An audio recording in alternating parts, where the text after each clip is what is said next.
Hello and welcome to Feedback on the week of February 22nd. A handful of people in the studio have also returned from Vegas with me. I think Still their voices, tired. I'm exhausted, and my voice, humidity was like below 10%. That was awful. Yeah, like my lips feel leathery. It feels like Clint Eastwood's That's a face. terrifying Somehow description. my lips. I know. Do people who live in Vegas eventually get used to that, or is it just a city of dry people? Yeah, that's what I don't know. We're from the Midwest, and the cold would be our equivalent, I bet. Yeah, that makes sense. Yeah. Anyway, I should introduce our panel. Larger than normal. Dudes. Over here, we have Andrew Pfister. And our special guest today is Michael Leffler, here to talk about Heavy Rain with us, because he's got one of them cinematic eyes, and we wanted that kind of an input on this. Of course, Sterling McGarvey. What's up? And Patrick Klepek. Hello. So let's kick things off and kind of talk a little bit about the DICE stuff, which I will reiterate to our viewers. There is a stupid amount of this stuff that's on our website, and only on our website. Hot topics panels, some really fascinating lectures, and some great interviews. If you haven't looked at it, shame on you. Fix the shame and go watch it. I feel like an NPR, pledge drive right there. That was like, on You're this morning. stealing from us. It's educational. All the times everybody says stuff like, hey, I'm looking to break into the gaming industry. You know what Yeah. GDC's like? Watching panels where guys are on stage giving a lecture. Yeah. If you're bored by that, reconsider your career Yeah, path. then if you don't find it interesting, then you probably shouldn't think about making games and shouldn't talk about Or them you could either. go on the tester. Ooh. Yes, you could go on the tester. What are you? A tester. I'm on the tester. So just kind of, what was your sense of kind of some of the lessons that we brought back from DICE 2010? I mean, talking to a lot of the gaming executives, game designers at DICE, one of the big takeaways I got from DICE was that the industry has really learned a lot of lessons in the past, year and a half, 2 years, in that, we kind of thought that video games, because it's by virtue of being entertainment, is kind of shielded from this whole recession thing. And as it turns out, from the top to the bottom, looking at Activision, what they did a couple of weeks back, that's not true. And, talking to people like Ted Price, we're like, you used to be able to make a lot of big bets in a lot of different areas.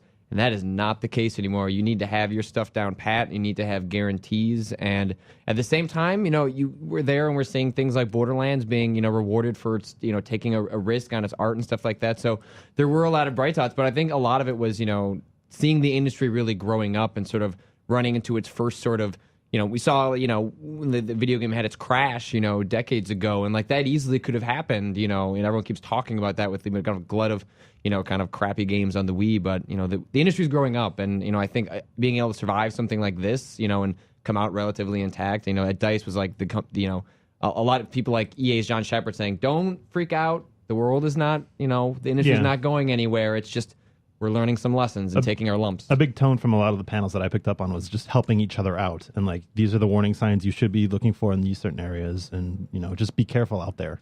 And that's a very good point, because I think we're all kind of guilty of it. I know on X-Play with every E3, ooh, the console wars. This whole idea that there's this sport that's inside of the industry of everyone competing with one another. But I think when you go to something like DICE and when you go to something like GDC, there really is a sense of cooperation that other people's successes are not to the deficit of somebody else. That, when things are up, everyone seems to help each other out. That competition happens with the first party posturing, but if you're a third party dev, then it's all just sharing all the time. Yeah, it is. And now on live, there was a presentation of that. This obviously it kind of popped at GDC last year, and this is more or less the cloud computing service where, if I have a laptop that has a screen, I will be able to access a video game remotely at 720p and play it. If you've got a laptop, a PC, a Mac, an iPhone, they've also essentially said that the iPad, pretty much any sort of mobile device, any device that can connect to the internet somehow, you'll be able to stream this stuff. And they've gone underground ever since the GDC unveiling, and they've kind of been doing the private beta test. And there's been some reports out of that, but it's mostly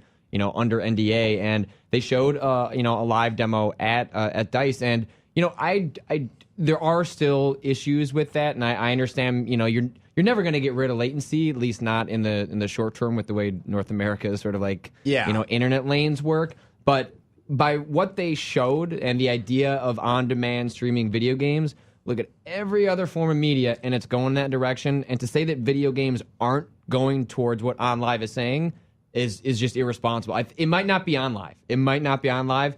but that is where games are going, and that's how people are going to want to consume it down the line. And you know what? The latency issue, I think, kind of comes to sort of, when people are trying to buy a TV and you're suddenly hit with all these numbers, like how many hertz does it have? These are like that latency is probably only important to a professional gamer.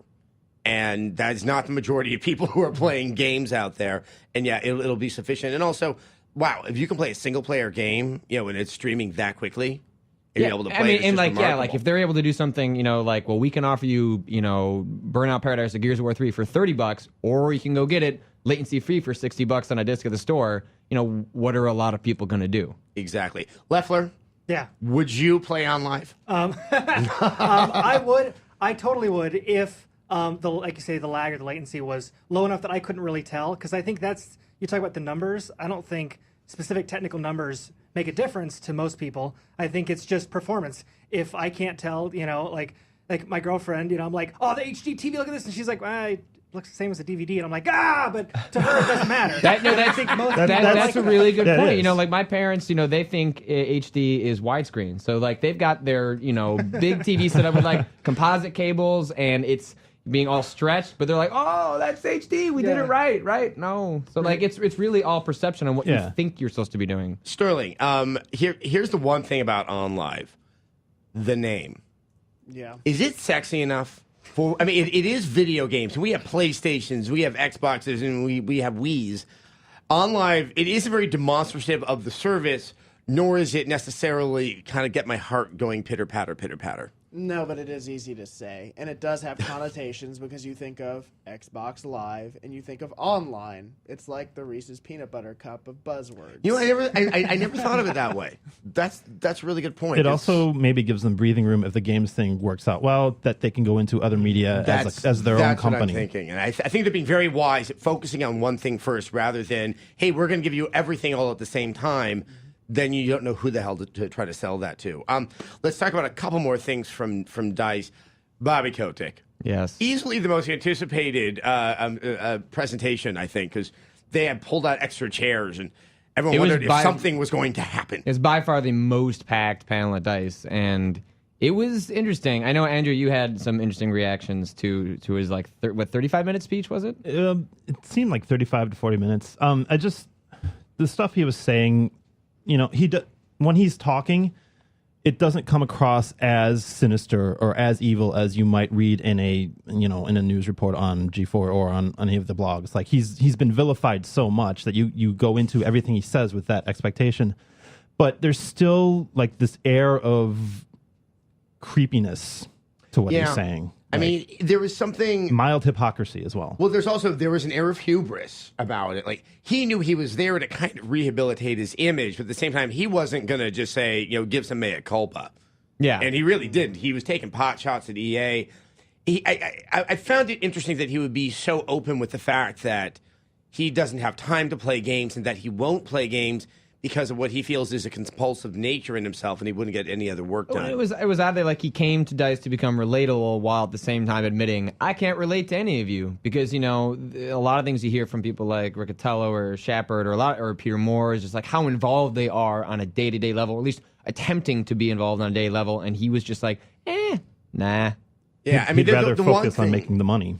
The one thing he said, which I know is honest, is how much regard he has to have for his shareholders. And that's what I was talking about in my soapbox, that is the part that really worries me, is that they want to grow so fast and they go for this public funding, and then suddenly so much of the creative decisions of the company are now in the hands of a lot of people that really couldn't give a crap about creative direction, and that's the most important thing for long-term growth if you want to establish a new IP. Well, and to that point, he admitted a couple of mistakes he made. One was in I forget what The Sims was originally called. Project Jefferson or something like that.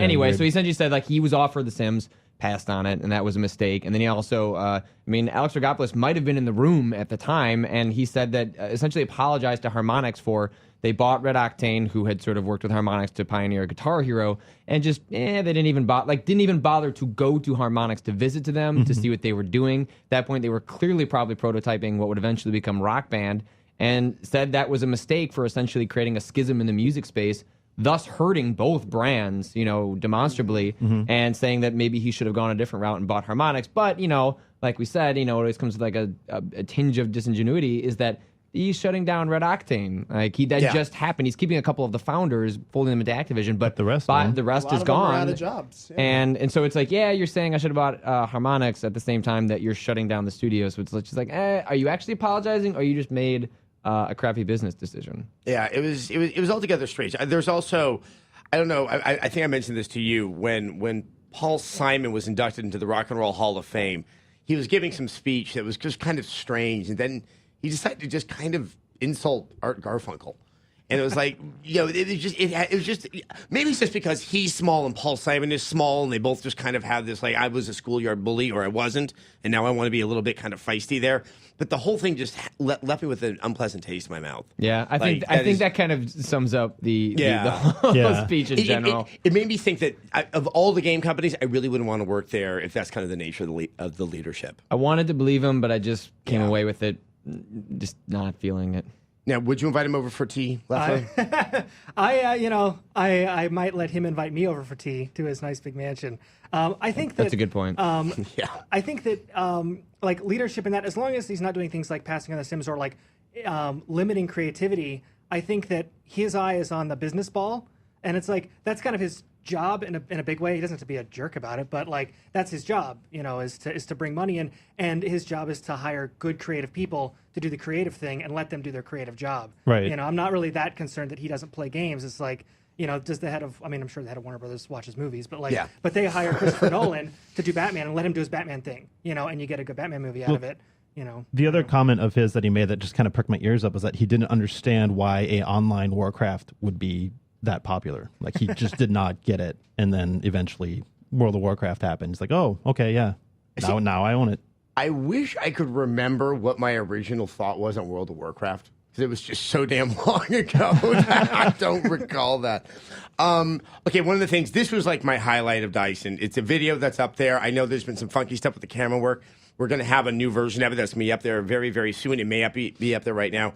But Mike Capps and Chris Taylor talking about the challenges of remaining an independent studio. I wouldn't say I learned a ton in the course of this, but it was one of the most fun and lively things I have ever seen. Sterling, did you get a chance to check out the repartee? I haven't had a chance to because I've been in the throes of editing a few things, but it's something I'm looking forward to. It's Chris Taylor, and there's one thing. You put a mic in front of Chris Taylor's face, he's going to say something interesting. I think more or less when he said, my children are going to community college because of Demigod, was terribly blunt. And probably painfully honest, and that those two were so interesting too, because you forget that Epic Games is an independent studio. Like, they have this massive financing branch as a result of Unreal Engine, and then also the smart partnerships they've made with things like Gears of War. But they are an independent studio, and by and large, one of the most, if not the largest compared to like. It's hard to tell. We don't get specific numbers on these guys, but they're up there. And it's just, you forget they're an independent studio when they're always partnering with these big guys. And that was one of the things they really were, empowering, and something that Chris Taylor was talking about, and that when I was talking with Ted Price, who's, kind of partnered with Sony, was that the value that to stay independent, you need to have really strong partners, and you can't do it all on your own. And that was one of the things that as independent, you need to learn how to find the guys that can lift you up. Because as much as you can find ways to stick around, you can't do everything by yourself. No. And obviously it worked well for them. I think owning a piece of tech that you can license to other people is one of the wiser things you can do as an Same thing with like studio. Valve and Steam, or Valve and working with EA. It's the same kind of thing. And I think that's one of those things why a company like Insomniac really is in a position to have to put out a game on a yearly basis, is they don't have that alternate revenue stream. Yeah. Which, that's a Saturday morning cartoon of Ratchet and Clank. That's what I say. That's how they don't show Saturday morning cartoons anymore. They don't? I don't think so. I think they killed it off last year. Yeah. Okay, a weekly cartoon. There are still cartoons. And what was so cool about seeing actually both of these involved you, but at the beginning we saw those guys talk about being independent as part of these sort of larger studios, and then which was bookended by you hosting the Indie Games Challenge, which is like this epitome of seeing the industry finding ways for these indie developers that would normally create stuff that would just kind of get tossed on the internet and maybe get some attention. Now they can make some money and actually, turn themselves into professional designers. And their games were evaluated by Academy members, and I don't think these small, or just the small Academy members. Yeah. Like very, very big names checked out these games, and Randy Pitchford was in the audience and was blown away by all 12 of these finalists. And some of these games made me feel really stupid because they were hard, but all of them really deserve to be checked out. One last thing I will say to that. It is one of the greatest pleasures of my career to be able to sit on a stage and tell someone who probably is at the age of 19 that they have just won $100,000. That is. I wish that would have happened to me. I wasn't expecting. Can you do that for me? I can say it. I can say it every day of the Can you week. say it and send it back home to your rub that parents? floppy little head of yours, be like, you have won Can we $100,000. record a video where you say that, and I'll send it to my parents, and I'll make them feel really Well, good. if you're just saying it, make it like 10 million or something. Yeah. Something really While we're high. at it. Well, I want it to be realistic. I think we are going to have some video of the challenge that's going to be up on the site. I don't know if it's there now, and I know it's going to be on Soon. XPlay. Also, you should definitely check out all 12 of those games. I think almost all of them are available in some fashion on PC or on the iPhone. The winners, Gears and Cogs. Cogs is on the iPhone right now, and it's worth checking out. Yes. That's those one of the games ones. are great. It makes me feel so stupid at times. I'm like, no, it's so I remember, hard. a few months ago I saw it when they did Indiecade in the LA area, and it was fantastic. Yeah. Absolutely fantastic game. Glad to see they won a big prize. No. And they did, I think, as we all can say inside of this room. All right, let's move on to our game of the week. I think this has been eagerly anticipated to hear this discussion from our viewers out there. I think we've been dying to do this. Now, word of warning, we are not actively attempting to spoil this game. Although to discuss any of this game, we have to talk about some things that happen in the game. We've kind of worked on what we think is a good cutoff point where we don't want to go too much further or just kind of skirt over it. But obviously, you have been forewarned. I also think that if you have not played the game, listen to our discussion, then listen to it after we play the game, and you might get a little more insight into some of what we're saying. Well, let's just start with it. I think we can say for all 5 of us in this room, no one here thinks this is a perfect game, but it is a fascinating. I mean, I don't want to say interesting because that always sounds like you're just trying not to say bad. No, this game is not bad. It's just I still think about it. I can't make heads or tails of what happened to me there. Yeah, it's a weird thing. It's like it's a kind of game that it's just not going to appeal to everybody, but at the same time, you want to recommend that everybody play it. Yeah, And it's hard to verbalize why, but it's just the things that it does. It's less of a game and more of like an interactive story that you're playing out. And people I've seen online are railing against it and having these preconceived judgments against it. Like, no, that's not a game at all. I'm like, well, no, but that doesn't instantly, mean that you shouldn't check it out or experience it. Like, Well, I think you said in your review that working within definitions, Yes, this is a new it's not a definition. burger if it's not ground meat between a bun, but Right. there's some other good filling in between the bread This is that's like worth a tasting. turkey burger or something. I don't like turkey burgers, so I don't think it's that Yeah. big. Tuna. Anyway. yeah. Buffalo chicken. I mean, I think you said like, ooh, I love buffalo chicken. Just because it's a different way of playing a game doesn't mean it's not it doesn't invalidate the other games out there. Right. A new type of interacting with a game doesn't invalidate the other ways. It's just a different way. Just the same way the Wii doesn't evaluate the 360 and PS3. And I think that's, some people when they overreact to Heavy Rain when seeing it is that, well, I don't want games to go in this direction. Well, they're not. Yeah. So Trust chill me, out. given how much work went into this title, I think very few developers outside of Quantic Dream will go there. I think one of the first things that we should talk about is, and this goes to the point of people's preconceived notions of the games, is it just a series of QuickTime events? No, but trying to explain how it isn't is, I find, very, very challenging. It's QuickTime events is usually a button to do something more magical than the game was going to allow you to do. Well, I think that what's different, like usually a QuickTime event for like historically has been like you're playing this type of gameplay that's all like you're pressing buttons and controlling everything directly, and then suddenly it takes all the control away from you.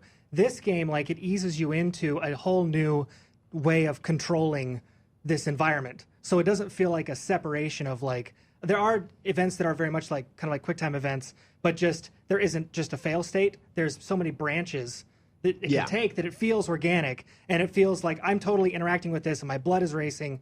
I'm not entirely certain like how you would explain it, but it's the whole thing is a different. Right. No, I think the fail state is crucial to that because the idea is that like it's so frustrating when playing like a Bayonetta or a Dante's Inferno or like other games where like you see a lot of these QuickTime events when you're doing like these giant boss battles is that when you miss that triangle press, it's like, oh, red screen, game over, do it again. Like, that's not fun. Like, those events are only fun the first time. And then when you screw it up, it's not fun to do it again because you've already seen the action that you could take and you've seen how you missed it. In Heavy Rain, what's interesting is that something else happens. So you might miss, a triangle and maybe a character dies and maybe they don't. And so the idea is that it keeps going. And that is probably the most compelling reason. Not only is it that it keeps going, but that also the big difference between any other game that uses QuickTime events and Heavy Rain is that the just where the button is placed, like it's along, like when a punch is gone and you're going to hit a triangle, the triangle is on the fist. So at least there's some sort of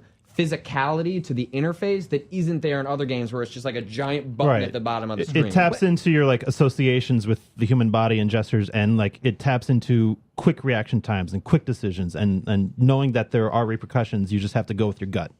Now, I think we can all say, and I'll look to you, Sterling, since you and I were the ones when we were playing it that were kind of jumping up and down and running outside to have a quiet, emphatic discussion about the game. There is, and for those who don't think it's visceral, I found it very visceral, especially a sequence at the very close to the end of the game that involves a fair amount of violence that my heart was just pounding. But I'm going to go ahead and bring up a sequence that is in the game that is not that far into it, where you are driving against traffic on the freeway. And I thought that was really the high point. That was the first, whoa. Yeah. I didn't even think that a game could do this moment when I was playing Heavy Rain. That was the shortest tweet I ever sent out in my life. It just said, shook. I stopped the game and was like, oh my God, what did I just do? And the next day I came in and immediately I knew you'd finished it. I knew Andrew was playing it. Like, seriously, finally being able to talk about this game has been like trying to hold my pee for 2 weeks. It's just been like, oh my God, we're finally talking about Heavy Rain. And it's been a whole lot of me around the office going, guys, the game isn't out yet. Go outside. Okay, guys, let's go to the soda machine or something. But in terms of intensity, in terms of the snap judgments you have to make, I think it goes above and beyond QuickTime event. I think trying to dismiss we need a new term. Yeah. I think the way that people try to describe it, it kind of does it a disservice. Real-time decision making? Interacting. But not like, It's interacting, but also when you take the fail out of it, yeah. Because when you're on the freeway, because I only played that sequence once. Mm-hmm. So I don't know how many things have gone wrong, but I kept on thinking, oh my God, if I screw this up, I'm going to die. And then I'm just hitting other cars because you are hitting the trigger to try to go right and you're trying to go left. And depending upon how severe the situation is, that prompt may be up for only a short period of time versus a long period of time. And not so much in the driving sequence. No, I think maybe in a couple parts of the driving sequence, you're being forced to try to hold down buttons at the same time that the game assumes you cannot do. It wants to create the tension of you trying to do something that is nearly impossible. And I was shaking after That's the key to that whole scene for me, because in video game history, there have been plenty of car chases. But the way that they do it is that, instead of seeing it from over the shoulder or behind or from top down, you're in the car and the camera is changing angles and showing you stuff that you're about to run into and then switching back to you. It's the cinematic presentation of it that creates that stress, that creates that split-second reaction time. Like, oh, I have half a second after this cut to make a decision. Which I think that's what separates it from most QuickTime events, because usually I like watching other people play those sequences because then I can watch all the care and animation and awesomeness going on in the background, but usually I'm just focusing on when's the X button going to come up. And I don't know exactly how Quantic Dream did it, but all of these interactive action scenes, I was totally in the scene as opposed to waiting for the prompt. Yes. It put my mind and my emotions in doing it, and I was exactly like you. I'm like, because I knew going into it, characters can die in this game and you can't take it back. And I'm like, oh my God, oh my God. I'm so, I didn't realize until panicked, after that scene was over that I was holding my controller like this, like a steering wheel. I looked down like, oh wow, yeah, that got me. Actually, let's read this comment from Sheo Dagana? Sure. Sheo Dagana. I share PS3 with my roommate, so the best part about Heavy Rain so far is that it seems like it's also the kind of game that's fun to watch someone play. Metal Gear Solid 4 ended up being kind of the same way. It's interesting to see all the different narrative styles developers are exploring these days. This is, with a caveat, I know Sterling's going to agree with me on this one. This is a game you can have someone watch you play, especially if they know that, hey, you might get something completely different out of it. if you are playing with your spouse, your loved one, someone who you want to maintain a certain perception in their eyes, it can be slightly challenging because you may make some judgments that are just snap judgments and they won't talk to you for a couple of hours. That is unfortunate. Yes. Well, I think that I think this game is fine to watch as an observer, but in a way, I think it's almost kind of a bad game to watch as an observer because the interactive experience is kind of so like not insidious. That's got a bad connotation, but it's like it's so subtle that like actually interacting with it like really enhances the experience of playing it, even if it's just walking around or an action scene. Like actually interacting with it. I don't know if that would be as fun as watching another more action-packed game, as an observer. So, It doesn't have the same repetition. Right, that's and true. That I is don't true, mean that yeah. as bad repetition, that each new moment is a new moment. I think that's why my wife was able to sit there and, I still had to make her watch, but, scary sequences were making her just as tense. But then there's the added pressure she was putting on me of making sure that I didn't let the character die. It is an interesting way to play a game. Well, one of the interesting things I thought, watching this game's development and then also my reaction to it has been, sort of part of the discussion that I've, had in the office as people have been playing it. I've just gotten around to playing it this week is sort of, I think for a while Heavy Rain was positioned as a game that like, people that don't play games are going to find this interesting. And I think as we found out as the games come in, I think people that don't like games are going to find this game incredibly uninteresting as a result of things like, well, that the game takes 8 to 10 hours to tell a narrative. And also that like, people, I think that gamers find it interesting that you're using a controller to do mundane actions. I don't know if people that don't play games think it's interesting that I have to shake the controller to, say, brush my teeth or something like that. And I understand that the game is doing that to explain the control mechanics, but that's a whole 2 hours that it's setting everything up. It is that if there's one thing, and I still feel that the very beginning of the game, which I think was in the demo, is significantly more underproduced than the rest I of the totally game. agree. And Agreed. my Agreed. heart was sinking when I was doing the shaving. Because I was like, I don't know if I'm going to be into this, and I want to be into this, and then it completely changed. Let's talk for a sec. We talked a little bit about the controls and how the game plays, but then this really is an interactive narrative, and the whole notion of its cinematic portrayal. Some of it is so very good, and then I think some of it yeah. falls short because it's trying to reach such heights. I think I found the experience actually, and I was a skeptic at first. For months, I'm like, I don't know what this game's about. This game is gonna be the stupidest game ever. I can't believe we're doing so many I was previews. right there. I was like, this game's gonna suck. And I loved saying that to make people angry. and at the beginning, and I found the experience incredibly uneven because at the beginning of the game, which it's all idyllic and it's happy, and you're doing these things that it's teaching you how to play, but I found the characters completely bland and uninteresting, and I was not engaged at all in their narrative. And usually games, like you give them kind of a buy as far as the story goes, but this game is asking me to invest in this story, and it's like movies, this opening sequence where you don't really learn anything really that interesting about the guy. He's kind of a stock guy. He's an architect, which is kind of the go-to profession if you want your guy to kind of have some artistry in his life, but not have to explain what he does. He's an architect, And he has money. Yeah, and he has money. For whatever so- reason, if you design a house, you live in a really nice path. Right. That is just an established That is the cliche. rule. The classic George Costanza fallback. Yeah, I'm an architect.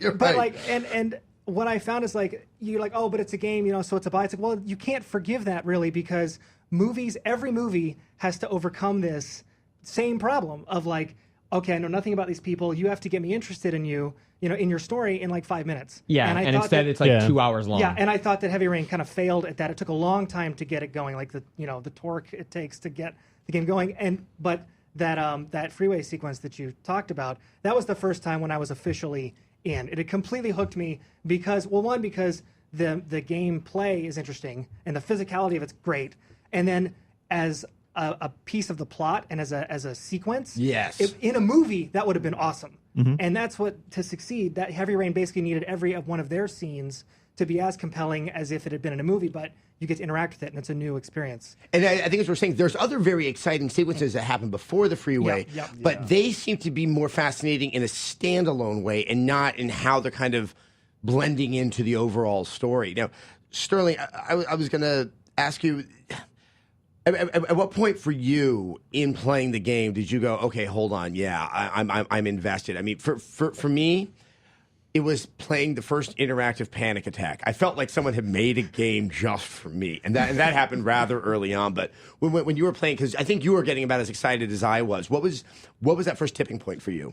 I would probably say one of the first times you play as Scott Shelby, and he's in the convenience store, and you've got to stop this robbery from happening. And as he's trying to talk the guy down, and you've got these options, and they're jumping out around you. The text is dancing around. It's like, you've got to come up with something quick. What are you going to do to keep this guy from aiming the gun at you? I'm going to say this. Okay, he's starting to calm down. He's talking to me. I can take another step.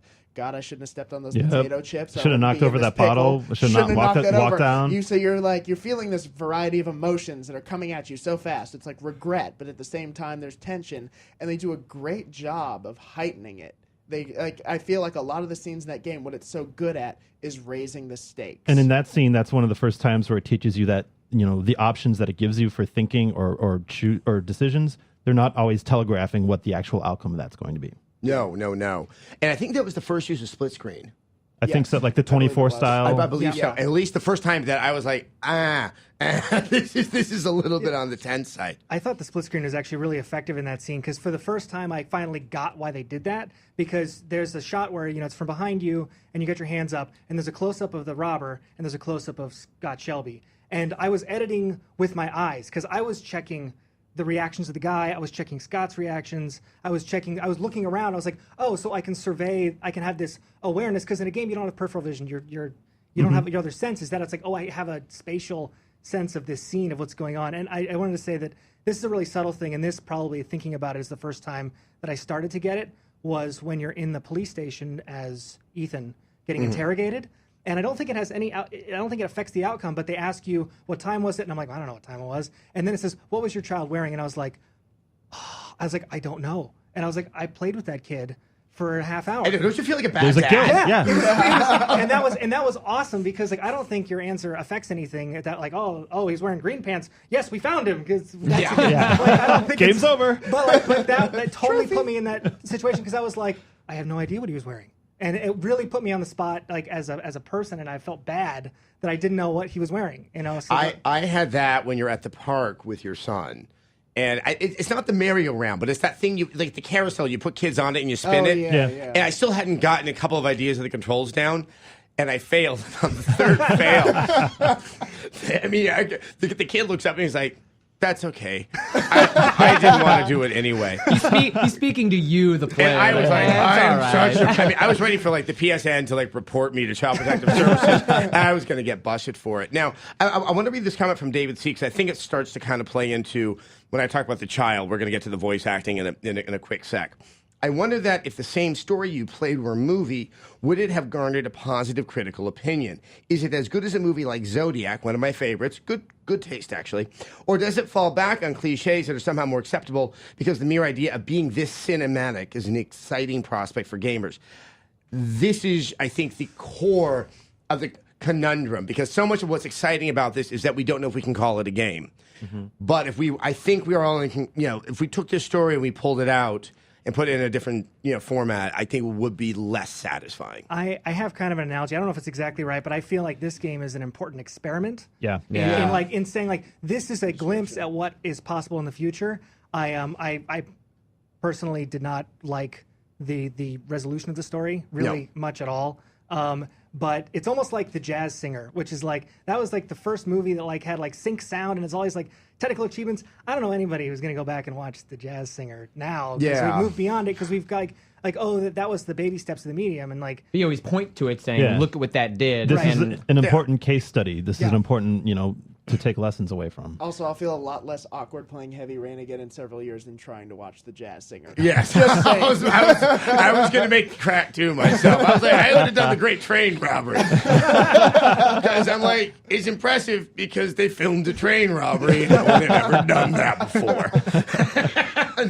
I mean, it is a more cinematic game, but it does not reach the level of cinematicness. I think part of the problem is the uncanny valley. Yes. Like people, like it's funny because Madison is in the game a lot. She's the girl, and like And then on some of the behind the scenes stuff, you see the actress that plays her and is like, oh, that looks like a living hot version of this robot that's been in this game the whole time. Yeah. And it's like, it's tough to relate to people. You know, it's tough to relate to them in certain intimate situations where you're like, you're totally losing Not me here buying because it, not buying it. I can't relate to them. You know, they're And that happens with. I mean, I know we're probably all on the same page. I think everyone will be on the same page with the voices, which Yeah. is like so Yeah. woefully inconsistent and they're not like- American voice actors for a game that is put in Philadelphia yes. and is an American I landscape. was like, Ethan kind of sounds like Jay Leno sometimes, Yeah. and it was, and like even you know, like when you're yelling for Joshua, and it's like even simple things like it's the same voice sample and it's the same awful voice sample. yeah, Jason. Jason! Jason, yeah. Jason! Jason! It's the same one over and over again, and it's those things that you know. Jason?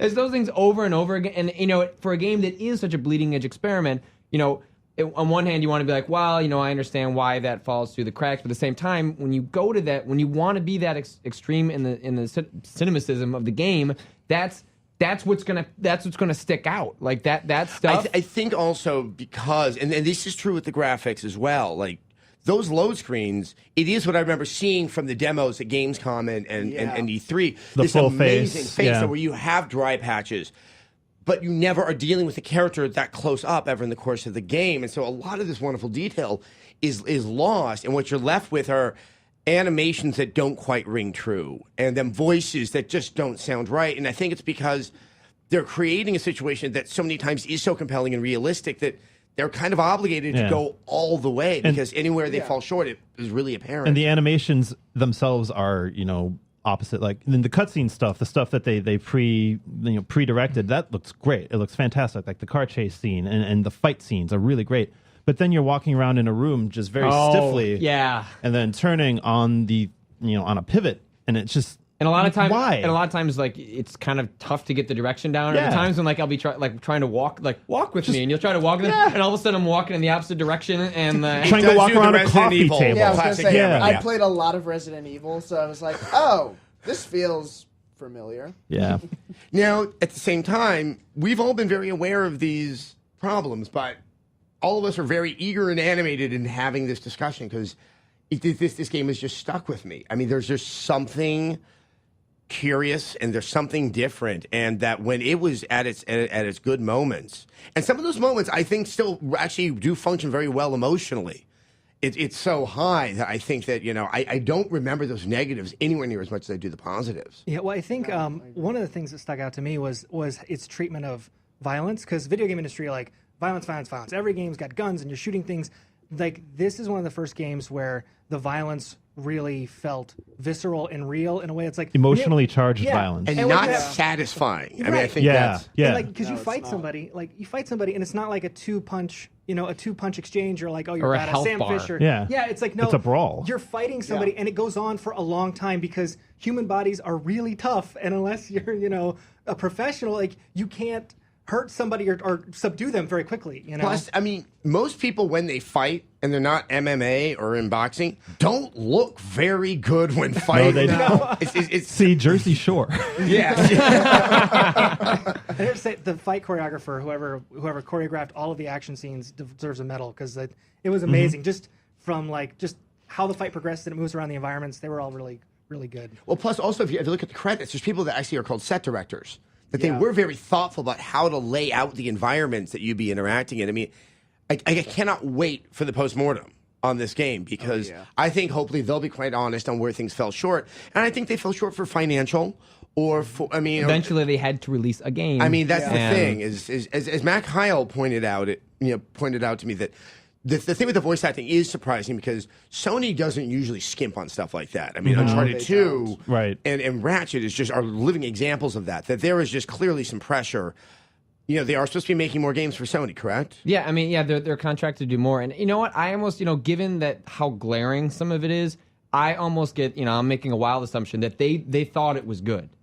Like, I don't think this was a matter of skimping or cutting corners because so much of the game wasn't. And it's been in development for so long. I think they just misjudged. And I think this is a product of a game developed in another country that they I were would agree with going that. for something and they just missed the mark. Just And based I on, don't, I on the don't think videos yeah. that you can unlock, they show you the voice actors and the voice acting process, and everything's hunky dory during that process. Like, Yeah. I mean, they went through a lot of casting to get to those guys, and those guys were barely good enough, and some were just not And good. this is a game where this game is intro. They've got the names of the actors, Yeah. in big so they were confident in these people, and I don't think it was a matter of rushing or budget. I think they just chose poorly for the audience that they were targeting Agreed. first, which are Americans and an American story. I think some stronger oversight with a producer who has an eye towards the international audience rather than kind of what you can only expect from creative people. It's like they can't always be troubled by matters such as that, or else you'll never make anything that's as unique as Heavy Rain is. So I think we're going to wrap up our Heavy Rain discussion. I know we are planning to do one of our talkabouts on this game that we might do differently also. There's plenty to talk about with Because this game. Yeah. what we have not spoken of is how I think all five of us in this room had very different endings to the game. Some of which we liked, which is me, and some of which we did not like. And there are some which was your initial. important plot points that need to be discussed but we in, wanna, in spoilery avoid detail. the So we'll spoilers. work something out. So moving on to our question of the week: older gamers versus younger gamers. Older wins. Yes. Every time. Boo! No cloud Because wins. you guys are crotchety and old. Chris Hero 22.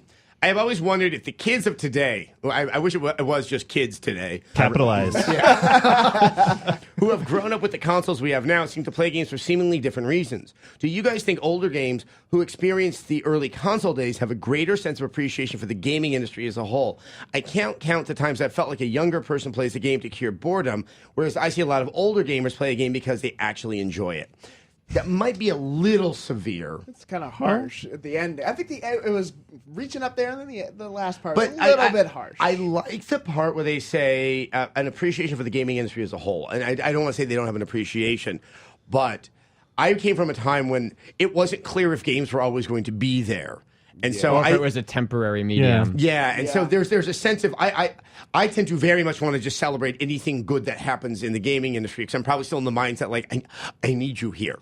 I would actually say that when he uses the term industry or consoles, I think he means medium, and I think Yeah. that when you get older, and this is true for any form of entertainment, you can read a book, watch a movie, listen to music, play a video game when you're young, and you'll enjoy it. But it's not till you've had you grow up and Yeah. you can look back and reflect and judge why you liked or didn't Yeah. like something, and that only comes with experience. That And you can as- judge it as a medium. As a kid, your attention span is so fleeting. You just bounce from one thing to another. It's kind of depressing to think that, a game is the only cure to boredom for a child. I remember going outside and playing. I don't know if they still do that anymore. I read books. I was really lonely. And I was like, ooh, H.P. Lovecraft, he knows how the world's going to get me too. You must have had some terrifying nightmares as a Oh, child. I did. Well, actually, I had the displeasure. I don't know what my dad was thinking. I saw the movie Johnny Got His Gun when I was 10. That's unfortunate. That is a recipe for we, disaster. we in this room have a mutual friend whose dad showed him The Shining at age 8, I believe. oh my! Yes. Nice. He'll Not- go unnamed, but he knows who he is. That's Yeah. actually the age when I started reading Stephen King. Yeah, volumes about, started you pretty. know. Yeah, I started. I remember I read The Mist, and it wasn't even published in Skeleton Crew. It was in some anthology of horror writing. Yeah. Yeah, I finished it December 24th of some year, and I had the worst pre-Christmas nightmare. At the end of it, my dad was somehow being eaten by an armadillo. Merry Everyone's Christmas. had that dream. See, it's the Or nightmare. Southwest. It's just Or plain nightmare. scary. But back to this. I mean, do you think there is some sort of innate difference between us older gamers and the younger gamers? I think only in the way that there's a difference in like younger people that watch cartoons and older people that watch television. It's like, it's a maturity level, and it's not. I think the idea that kids only play to ease their boredom is doesn't understand what's really going on there. It's like I watched a lot of Voltron when I was a kid. Yeah, me too. And Voltron is a terrible show. But it wasn't terrible at the time you're No, watching it. It's no. the best thing ever to Yeah, come I home. believe But now our brains did all the in-betweens. Yeah. We actually had fluid animation when we were watching it. Same thing if you go back and look and watch G.I. Joe or Transformers or all of our favorites. They're terrible. Yeah, but now I can appreciate, Zodiac, for example, Yeah. like from before. It's like I can appreciate that movie. I'm not still watching Voltron because as a kid I was programmed to learn that Voltron is what TV is, and that's all I can watch. It's like the difference between Cartoon Network and Adult Swim. Now, here's the one thing, and granted, I'm doing this based upon years of having to read comments and forum posts.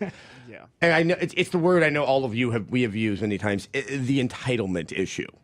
that there is this sense when we read, at least among game enthusiasts that venture into the bowels of our site, that they feel that somehow that game needs to serve them in a very particular way, and that whatever it is that they want from the game is indicative of what everybody wants. Which could explain why people are getting upset about Heavy Rain.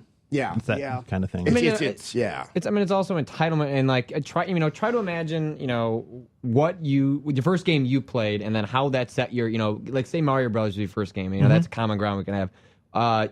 What your expectations for games going forward the rest of your life are based on that first experience with Mario Brothers. Now imagine kids that their first game is like something on the Wii or a Call of Duty. Like what your expectation for a game is completely changes based on what those first couple of years are. And it's hard to relate to that because instead we're like, oh no, you don't remember, 8-bit's not an old school thing. That's, we call it old school, but that's what we grew up on. My first sampling of video games was Super Mario, like it was the smorgasbord of Super Mario Brothers, Duck Hunt, Gumshoe, Legend of Zelda, like all these different types. And that's how I I attribute that to like my general taste in games now because I can find that's what you enjoyment in always everything. go back to. Right. Yeah.